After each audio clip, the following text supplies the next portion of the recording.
Chicken বাড়িতে আপনারা সবাই কম বেশি নিশ্চয়ই করে থাকেন। মা ঠাকুমার হাতের রান্না এক অভিনব এবং খুব সহজ এবং সরল পদ্ধতিতে চিকেনের রেসিপি নিয়ে আপনাদের সামনে চলে এসেছি। নমস্কার বন্ধুরা, ঋতু কিচেন হোম থেকে আপনাদের সবাইকে স্বাগত জানাচ্ছি। আপনারা সবাই কেমন আছেন? আশা করছি সবাই ভালো আছেন। চলুন এবার রেসিপিটি জানা যাক। রেসিপিটি করার জন্য পেঁয়াজকে এইভাবে কেটে নিয়েছি, টমেটো কেটে নিয়েছি এবং আদা, রসুন, কাঁচা লঙ্কা বেটে নিয়েছি। অন্যদিকে কড়াইয়ে তেল দিয়ে জিরে ফোড়ন দিয়ে তাতে পেঁয়াজ দিয়ে পেঁয়াজটা লবণ দিয়ে গোল্ডেন ব্রাউন করে ভেজে নিয়েছি এবং পেঁয়াজটা ভাজা হয়ে গেলেই দিয়ে দিয়েছি আদা, রসুন, কাঁচা লঙ্কা বাটা। আদা, রসুন, কাঁচা লঙ্কা বাটা দিয়ে কিছুক্ষণ কষানোর পর আমি গুঁড়ো মশলা তথা জিরে গুঁড়ো, ধনে গুঁড়ো এবং কাশ্মীরি লঙ্কা গুঁড়ো অ্যাড করে দিয়েছি। তারপরেই আমি মশলাটা কিছুক্ষণ কষতে দিয়েছি। মশলাটা কষে আসলেই ওপর থেকে তেল ছেড়ে গেলেই আমি পরিষ্কার করে ধুয়ে রাখা চিকেনগুলো দিয়েছি। পরিষ্কার করে ধুয়ে রাখা চিকেনগুলো মশলার সাথে ভালো করে কষিয়ে নিচ্ছি। তখন কষাতে থাকবো যতক্ষণ পর্যন্ত মশলা থেকে তেল ভালো করে না ছেড়ে আসে। বন্ধুরা, আপনারা চিকেনের কোন রেসিপিটি বেশি পছন্দ করেন আমাকে অবশ্যই জানাবেন।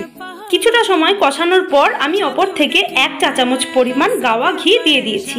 এতে করে চিকেনটা খুব তাড়াতাড়ি সফট হবে এবং চিকেনের মধ্যে একটা নরম ভাব চলে আসবে। ঘিটা দিয়েও একই প্রক্রিয়ায় চিকেনটাকে আমি ভালো করে কষিয়ে নিচ্ছি।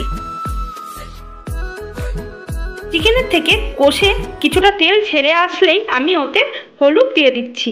হলুদ দিয়ে চিকেনটাকে ভালো করে নেড়ে চেড়ে আমি কষিয়ে নিচ্ছি।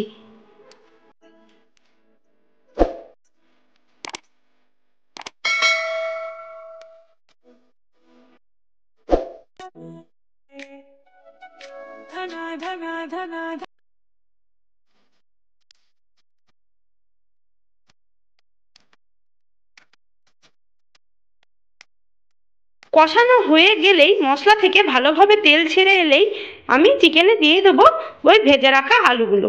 চিকেনটা কষানো হওয়ার পর যখন ওপর থেকে তেল ভালোভাবে ছেড়ে এসেছে তখন আমি ভেজে রাখা আলুগুলো দিয়ে দিয়েছি এবং আলুগুলো দিয়ে বেশ কিছুক্ষণ নাড়াচাড়া করার পরে আমি দিয়ে দিয়েছি পরিমাণ মতো জল।